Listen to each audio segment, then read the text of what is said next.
We know that Halloween is over, but election anxiety and existential dread season is in full swing.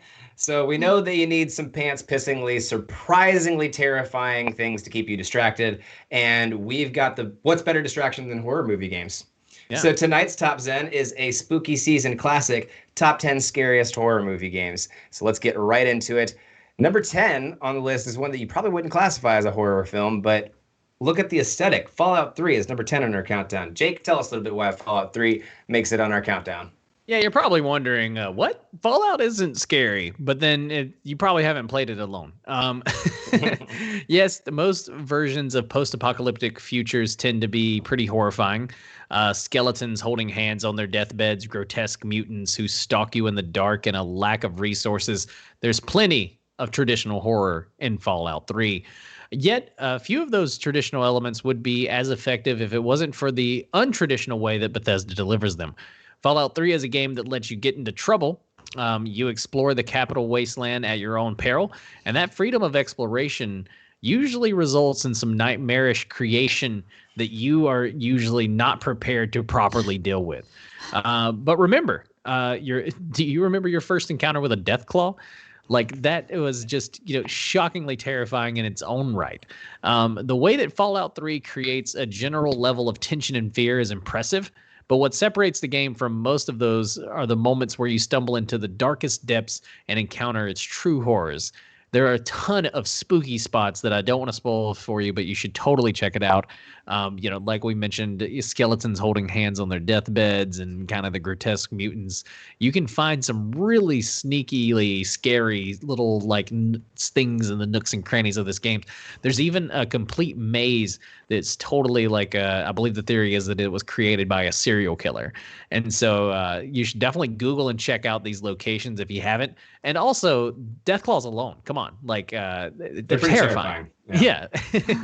And so, Dodd, have you ever been attacked by a Deathclaw or Deathclaw? And did it make your skin crawl? So Bars. I haven't gotten to play through much of Fallout 3, but I have gotten to play through a bit of the intro and watching my friends play Fallout 3. And I remember the Deathclaws. Deathclaws were definitely intense and terrifying, and not necessarily in the it's gonna creep up on me in the room kind of thing. It's like, oh shit, if this is outside my house, I've got to be prepared. You've got to make sure you have the equipment. And in Fallout 3, it's not a uncommon occurrence for you absolutely not to. So just that alone, I think, merits some level of spookiness to be on there. Braun, did you ever play any bit of Fallout? Oh, yeah, I played a lot of Fallout, and I think that basically every enemy in this is quite terrifying. They're just disgustingly nuclear large, mutants. Yeah, mutants, and oh yeah. Even when you first start with those big cockroaches running at you from the vaults, I thought that was scary. That's one of my big fears. Man, you're right. One of the first times a rad roach ran up on me, I was like, "What the fuck?" Get out of here. Jump scares are a real thing. They are. Yeah. Yeah, and they're heavy in the Fallout series. Yeah. Well, you'll get a little bit more than jump scares with number 9 in our countdown. Number 9 in our countdown is Bloodborne. Creepy aesthetics aren't the only thing that puts this high on the charts, but it certainly has them for sure. The creepy aesthetics, that is. This game looks like Ren Fair on a bad trip amid many and many of my stoner friends know exactly what that's like. Death in this game comes with a heavy price as well. So the game brings out players' true survival instincts. On top of everything, the game is incredibly difficult. If you manage to escape without panic attacks, you're lucky. This game gives me the same vibes as the boat scene from Willy Wonka. Jake, did you ever give Bloodborne a try? No, I've actually never played Bloodborne. Bloodborne, yes. But that is despite the image. No, but that is it's definitely one that I would love to kind of dive into. I like creepy aesthetics in general, so definitely one that I think I would love to give it a chance. Yeah, it's definitely a good one to try out. It does kind of like that nightmare fuel bad trip at Ren Fair kind of situation. I think is probably the perfect way to explain it. I like trippy games. I always have, and so definitely one that I may have to binge or try to, because I'm just not big into spooky games. That's why this top 10 was hard for me to make. I can't play them alone. Yeah, I know. the big Things one that go bump in the night. The big one that made this one critical, though, as I was saying earlier, was the heavy price you paid when you died. You'd lose all of your blood souls, I believe, or whatever the case may be. But the price of it made you really, really fear dying. So that was something that was really intense. But anyways, despite the images, we're gonna move right on along into number 8 on our countdown. Silent Hill 2 makes number 8 on our countdown. Bronwyn, tell us why Silent Hill makes number 8 on the countdown for you. Alrighty, well, Silent Hill is a series of psychological survival games made by Konami and exclusive to PlayStation. So we know it's good, right, Jake? You know it's good. Released for the PS2 in 2001, Silent Hill 2 is the second installment of the series. The game starts with our protagonist, James Sunderland, receiving a letter from his 3 years deceased wife telling him to meet her in their special place, and thus begins his macabre journey into the town of Silent Hill, Maine. The game received critical acclaim for its use of metaphors, symbolism, psychological horror, and taboo topics. Its artistic style is even compared to the likes of David Lynch, Alfred Hitchcock, and David Cronenberg. So this is an absolute masterpiece and absolutely frightening. Dodd, were you able to play any of Silent Hill, of any of the series, or this game in particular? I think I got this a little bit back when I was on the N64, and which is just absolute madness because the N64, I feel like it's more terrifying on lower graphics. If that's just me. But like, because you're playing a little bit with the image in your mind of what's going on here, and like the zombie dogs and like that crappy 2D jumping out from nowhere scared the ever living crap out of me. But I know Pyramid Head is definitely a staple at all the cons that I go to. So I think that was a definitely one that is worthy of mention on this countdown for sure. Definitely. Pyramid I feel Head. Like it was also a gateway to a lot of horror games for people, like just getting them introduced into it from this stage. Yeah.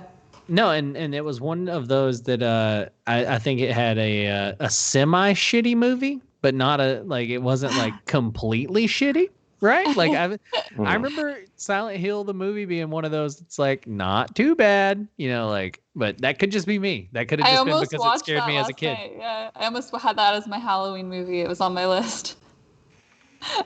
Nice. Yeah, no, I'm going to have to go back. But it's one of those that I don't want to go back and watch it and be like, oh, never mind. It was garbage.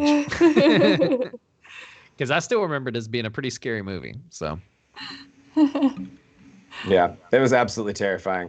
But not quite as terrifying as number 7 on our list, Alien Isolation. Jake, tell us why Alien Isolation makes this list. Oh, yeah. So VR nightmare fuel that brings the feeling of being in an alien movie to life is the only way I could explain Alien Isolation. You can also play it not in VR, and it's still anxiety inducing. It's either one, right? I've honestly not made it all the way through this game. Usually I can only go about an hour or 4 before I chicken out. And it'll usually just be a bump or a sound on the actual ship. It won't even be an alien or anything like that. It's just this game is just like terrifying in itself, right? It sets up this whole it makes you feel like you're immersed in the alien universe that is already terrifying, right? And it's basically just a direct extension of that universe. And Dodd, I just don't know. Have you ever got a chance to have a xenomorph spit acid in your face in VR? Because it's absolutely terrifying. I don't know if I ever would want to, but that does sound terrifying, especially in VR. And I know that this has been, amongst the horror movie or horror game fans, has been a huge one. Yes. And it was like I know that it carried the same weight amongst horror game fans as like Smash Bros does against Nintendo fans. Like that's how big of a deal it was for them. And so surprising for me that it makes number 7 on this list, but it definitely is definitely one that you wouldn't want to ignore and would want Should to. probably had it higher because I haven't actually been able to beat this one. It's true, but also there's a high buy-in rate for it because you have to have it on VR. So there's not very many players that have gotten a chance to play it yet. So definitely an exciting one, but one that is incredibly legendary, makes number 6 on the countdown. The number 6 on the countdown is The Last of Us. The Last of Us is a classic horror game that was foundational for third-generation consoles. The classic story is one of the first major games to use a real actor to base their character's appearance on, although Ellen Page resents being used as Last of Us and doesn't like the fact that she was used in The Last of Us. Nevertheless, we still talk about it. The game starts out in a terrifying situation where you're running from a horde of alien-like zombies, and let's just say it doesn't end well. The dynamic twists of the story leave the player in a constant state of fear for what could come next and who might be lost next. The game also forces you to be incredibly resourceful, but the scarcity of resources also brings a unique type of feel to this horror movie game. Are you going to be able to get past this clicker? You don't know if you're going to be able to get past this clicker because you only have one thing. And you're, oh man, it's a great game. You don't know what's coming next. You have to worry about zombies. You have to worry about people and starving savages in the post-apocalyptic world. And the game really does a great job of, again, not... you don't know who you're going to lose in the game. Mm-hmm. And so that's really, I think, a lot of the reason why people didn't like the sequel of it. But the original will always remain true in our heart. And that's why it comes in at number 6 on our countdown. Braun, did you ever get to play The Last of Us with the rest of us? I did. It actually came on my PlayStation as like one of those bundle games that was just like on the system. I don't know if I would have purchased it if it wasn't. Because I'm not, I have to play these games with other people, so it's like a big commitment. But I did play through like some of the game, never finished it. I enjoyed what I played, but it didn't quite hook me. Mm-hmm. But I can see the fear, the terror, why it's number 6 on the list. That's fair. That's fair. I doubt that you got to experience any of this, Jake, because this was a Sony exclusive. No, I never have, but I've always heard of The Last of Us. It's one of those. It's an iconic game, and so. Yeah, it is absolutely iconic game, but not quite as iconic as number 5 on our countdown, which is Resident Evil. Particularly the remake makes number 5 on our countdown. Bronwyn, tell us why Resident Evil is on this list. Well, I think that all of the Resident Evil games could take a spot on this list. We are just going to focus our attention on the 2002 GameCube exclusive remake of the first installment of the Resident Evil series.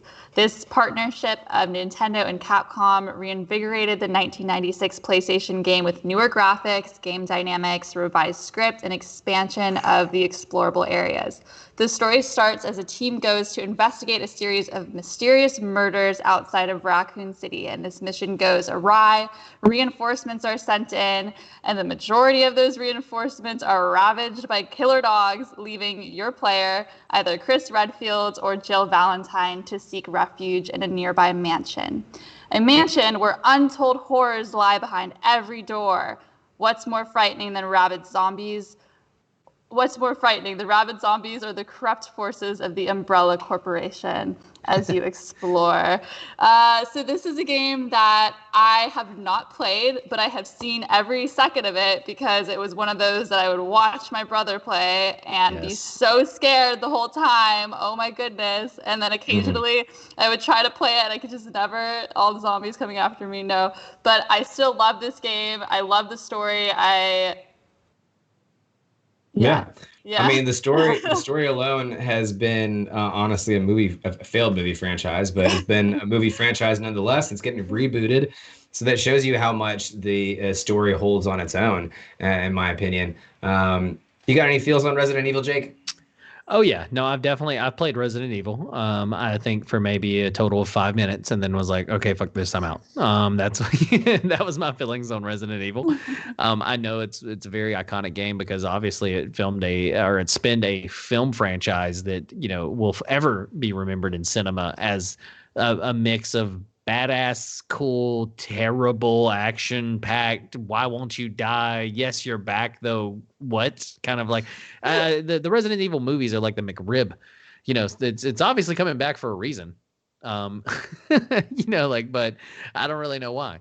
But anyway, I've got to get back and play the game. I'm just not, the zombie franchises to me are kind of played out. I think Walking Dead may have ruined them for me. Yeah, but at the time it wasn't played out. It certainly wasn't played out. Yeah, Resident Evil. No, Resident Evil was iconic when it came out. Yeah, I'm saying now, because they even did another remake of this, and so yeah, they're working on a new one now with Robbie Amell and all that. Not nearly as iconic as number 5 in the series, but definitely one that's of notable mention in a horror movie genre is number 4 in the series, BioShock. Tell us a little about why BioShock is so high up on our list of horror game classics. Yeah, so horror films often debate what is and isn't horror. For instance, some may label Silence of the Lamb as horror, while others may call it a thriller. But there are also many others who simply find a cause to enjoy everything that scares them, regardless of the label. Maybe BioShock doesn't typically receive the horror destination, but it's absolutely one of the most unnerving and effective examples of horror that you'll find in gaming. For its opening sequence, which quickly reveals the bloody aftermath of a madman's delusions, to its enthralling questions about the nature of control, BioShock is genuinely terrifying when it needs to be. BioShock may not run on nightmare fuel, but it uses the genre's best tricks to propel its brilliant narrative and incredible world building.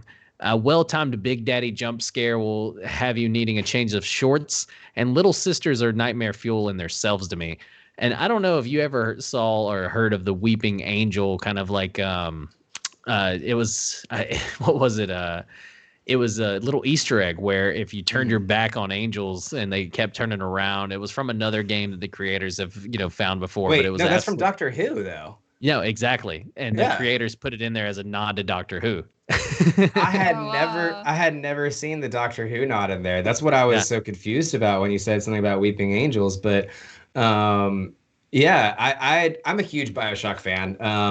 And also noted notes on one of our political games as well. BioShock Infinite in particular really, really talks about the role of government and the role of religion in government in really, really interesting ways. But just the whole lore, the whole story behind BioShock, the atmosphere, which is really great, which is something that, horror movies, a lot of the horror classics, slasher films, they make you feel like you're at your home, like this could happen in your home kind of thing. But the kind of thing about BioShock and some of the other games that are higher on our list here, they create an atmosphere that is terrifying in and of itself. Yeah. And because you're playing in those games, you can go to those fantastic worlds. You can go to Rapture. You can go to what's the underworld place? Or is that Rapture?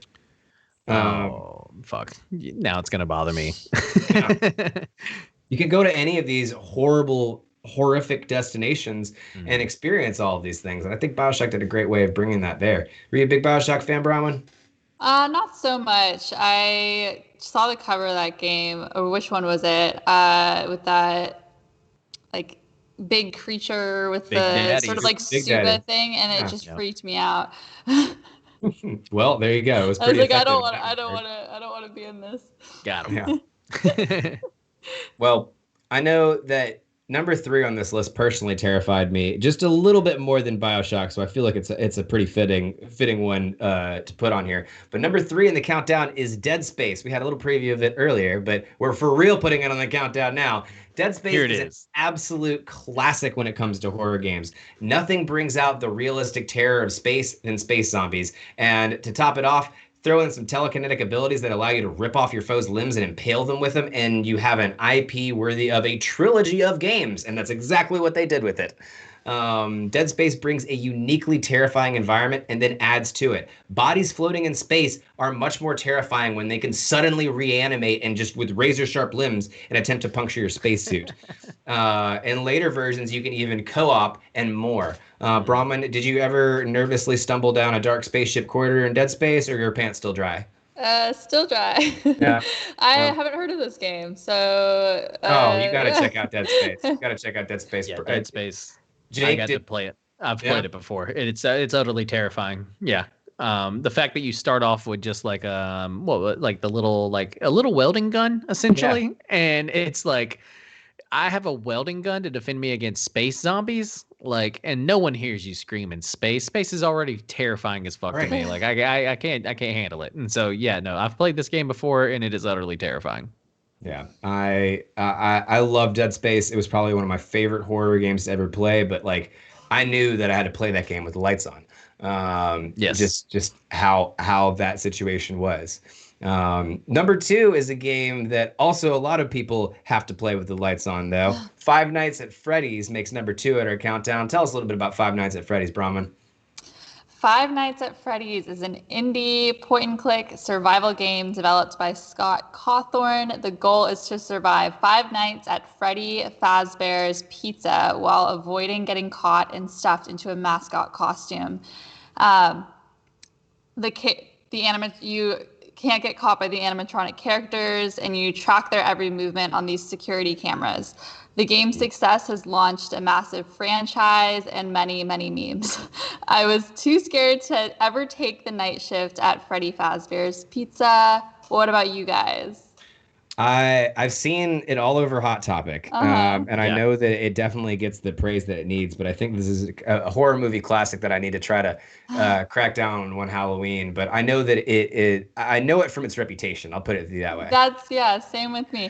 And I mean, I'm already scared of Chuck E. Cheese like as is, so I don't think I need to play this game. Yeah, I don't need another reason to never go to Chuck E. Cheese again. Chucky the doll. Besides the restraining order. Chucky the doll was like the one horror icon that terrified me the most. Yeah. And ever since then, like animated dolls of any sort just freak me the fuck out. So I avoided Five Nights at Freddy's like the plague. But, again, maybe next Halloween, feeling a little better. You got a new Halloween movie out, want to do some spooky time. Maybe I'll throw Five Nights at Freddy's on. Oh, yeah. No, I think it's definitely about time. And this is a huge franchise. People love Five Nights at Freddy's. So I definitely got to give it a try at least once. Yeah. I've watched some of the playthroughs, and that just, oh my gosh, it's even scary when it's not happening to you. Yeah. Oh, Judging from the chat, it looks like Kev's played it. So we'll have to ask him we'll have to ask Kev what he thought about all that. So, anyways, with that said, let's move on to number one on our countdown, Until Dawn. Tell us a little bit about Until Dawn, Jake.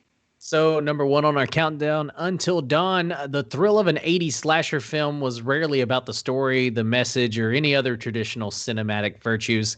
It was more about the dark pleasure of finding out who is going to get it next and how are they going to die.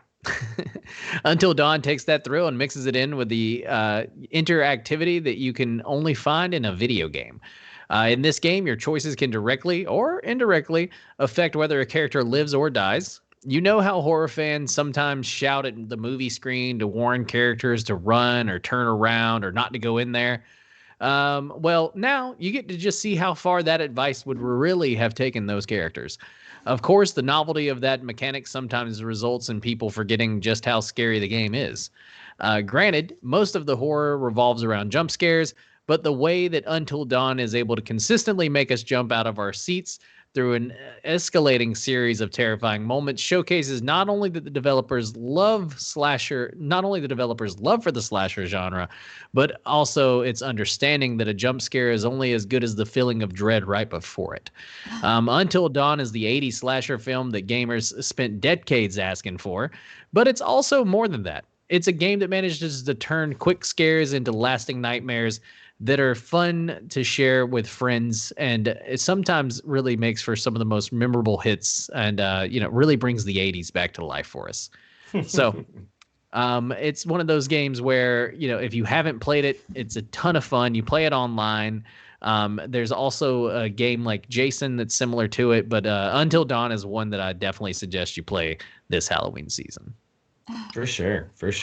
Have either of you guys got to play Until Dawn with your friends, or do you have friends? What are those? I had those before COVID, but other than that, I just talked to you guys. No, I haven't checked out. I'm really bad on horror games, guys. I played a lot of Pokemon. The genres and the audience doesn't blend too well. Wait, Although you play Pokemon? There's some terrifying Pokemon out there. I will tell you that much. Okay, if you read some Pokedex entries, there's some spooky shit. But with that said, yeah, I haven't got a chance to play stuff like this, but this honestly sounds like a very, very good premise and something that I would be very interested in checking out. Brahman, what about you? No, I haven't. Yeah, it hasn't been on my radar at all. But I really love the slasher genre. I'm a huge horror movie buff, so I think that I can get some enjoyment out of this game, even if I'm just watching somebody play it. For sure, for sure. But still, it makes the number one on our countdown for a number of reasons. You got to love those 80s slasher films for sure. Mm-hmm. But with anything that's an ode to 80s slashers, right? Yeah. Anything, right? Anyways, that'll about wrap it up for this episode of Geek Life. We hope you guys enjoyed everything today. Remember, if you want more Geek Life, you can always follow any of us on our personal streams. You can find me on Twitter and Twitch at Roose Bane. Jake, where can they find you? You can find me on Twitch and on the Twitters at Gonzo Gone Live. It should be right over in this area somewhere. Yeah, Bron, what about you? You can find me on Twitch and Instagram at Space Nymph. Yeah. You can also find additional Geek Life content on YouTube, on Instagram, on Twitter, on Facebook. We're everywhere, y'all. And we have a lot of stuff out there. We got a lot of cool cut content out there. They should definitely check out some PSAs from Captain America. What's that all about? You know, figure that out. Big shout out to our moderator in chat, Littlest Nelly, and of course our host in chat, Kev. Thank you to our video producer, Cape. Also, thank you for our new followers, Yo Mom's Side Dude and Raising Cane. Thank you guys so much for your support. Great name. Great name. Great name. Anything we wanted to address in chat? Let's see what's going on with chat right now. Dead by Daylight, also a great shout out there. That's when I thought. I was like sitting there. I was like, after we got through this countdown, I was like, Dead by Daylight at least deserves like a honorable mention, right? Yeah, Dead by Daylight's a good one. I'm glad somebody gave that one a shout out. And Phasmophobia or whatever, that's one that's really taken the internet by storm. I've seen a lot of people playing it. And Littlest Nelly says Limbo, which I can definitely vouch for that one as well. Limbo is definitely a nice little spooky game to play. Yeah, it's terrifying. Yeah, Dead by Daylight definitely deserves a mention. Phasmophobia is something that's brand new, and I've heard a lot about it, but haven't got a chance to check it out. Something I should definitely look into for sure, I think. But I know that Dead by Daylight's like Cape's game. Like that's the game he plays all the time. Yeah, Cape loves it. So. Yeah. Sorry, Kate, for nixing that one on the countdown. Yeah, well, that I think will about do it. Yeah. So again, if you like anything you see or heard, you can always leave us a follow. Follow us on all of our social medias: Facebook, YouTube, Twitter, Twitch, Instagram. Soon to be on Spotify. Anything else from you guys? No, just be sure to argue with us. Let us know about your list. What's the scariest games that you've played? Who did we miss? Let us know on social. Yeah. Tell us how much our countdown sucks. Anyways, also, one thing I did forget to mention is that the music. All of our music that we've had playing on our break is by our producer, or our other host, Kev. Or KJ Fox McLeod. So if you like what you heard, AKA Toddly Awesome in the chat, AKA Comrade Kev, AKA all the names. But yeah, we should do a Facebook poll, Littlest Nelly. That's a great idea. Anyways, I think that'll about do it for us this week, guys. Thank you so much. We'll be back same time, same place next week for more of the nerdy news you need to know. Until then, we'll see you around. Have a great week, y'all.